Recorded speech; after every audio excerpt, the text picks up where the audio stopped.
Thiruthanigai channel பார்க்குற அனைவருக்கும் வணக்கம். அம்மா, நம்ம பூஜை ரூமில் நம்ம என்னெல்லாம் வைக்கணுன்றதை நான் சொல்கிறேன். முக்கியமானது சொல்கிறேம்மா. அந்த ஒரு 9 பொருளை நீங்கள் கண்டிப்பாக வைங்க. சரிங்களா? 9 பொருள் கூட வேண்டாம், ஒரு 5 பொருள் வச்சாலுமே போதும். கண்டிப்பாக இதை நீங்கள் வச்சிங்கன்னா நமக்கு அந்த லக்ஷ்மியினுடைய வசியம், அவங்கள இழுக்கிற ஒரு சக்தி இந்த 5 பொருளுக்கும் கண்டிப்பாக உண்டு. அதனால் நீங்கள் இந்த 5 பொருளை வைங்க. ஒரு தட்டில் இந்த 5 பொருளை வச்சிடுங்க. சரிங்களா? அதை என்னென்னு சொல்கிறேன் பாருங்கள்.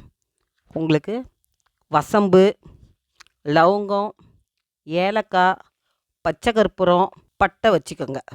இது எல்லாமேம்மா நமக்கு லக்ஷ்மியினுடைய வசியம் பண்ணுற பொருள் தான் இது 5 பொருளும். இந்த 5 பொருளும் எப்படி வைக்கிறீங்கன்னு கேட்குறீங்கன்னா, ஒரு சின்ன ரெட் துணி எடுத்துக்கோங்க.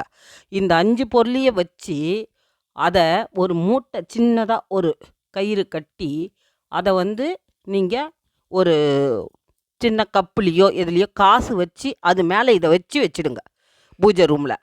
நீங்கள் இதை வச்சுட்டு பாருங்கள், உங்களுக்கு இதனுடைய பலன் விரைவில் கிடைக்கும். நமக்கு எந்த ஒரு கஷ்டத்தையும் அது நிவர்த்தி பண்ணுமா. அது ஒன்று.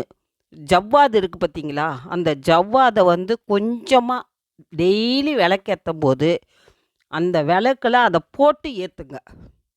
இதை கண்டிப்பாக செய்யுங்கம்மா. நீங்கள் இதை செஞ்சிங்கன்னா உங்களுக்கு நல்ல பலன் கிடைக்கும். நமக்கு கடன் பிரச்சனை, பல பிரச்சனைங்க இருக்குது. எல்லா பிரச்சனையும் படிப்படியாக குறையுமா. இந்த 5 பொருளை கண்டிப்பாக பூஜை ரூமில் வைங்க.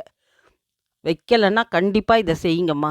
இந்த 5 பொருளை வச்சுட்டு பாருங்கள், உங்களுக்கு படிப்படியாக உங்களுக்கு அந்த நம்மளுடைய கஷ்டங்க குறையத்தும், நமக்கு நல்ல பலன் கிடைக்கத்தும் இது தெரியும்.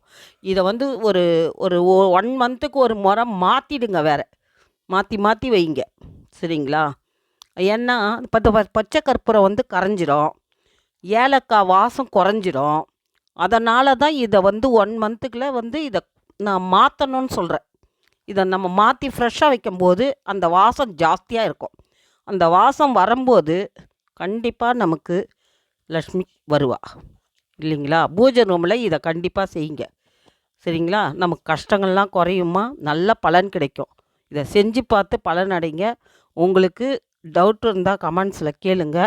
பிடிச்சிருந்தால் லைக் பண்ணுங்கள், ஷேர் பண்ணுங்கள், சப்ஸ்கிரைப் பண்ணுங்கள். தேங்க்யூம்மா. அப்படி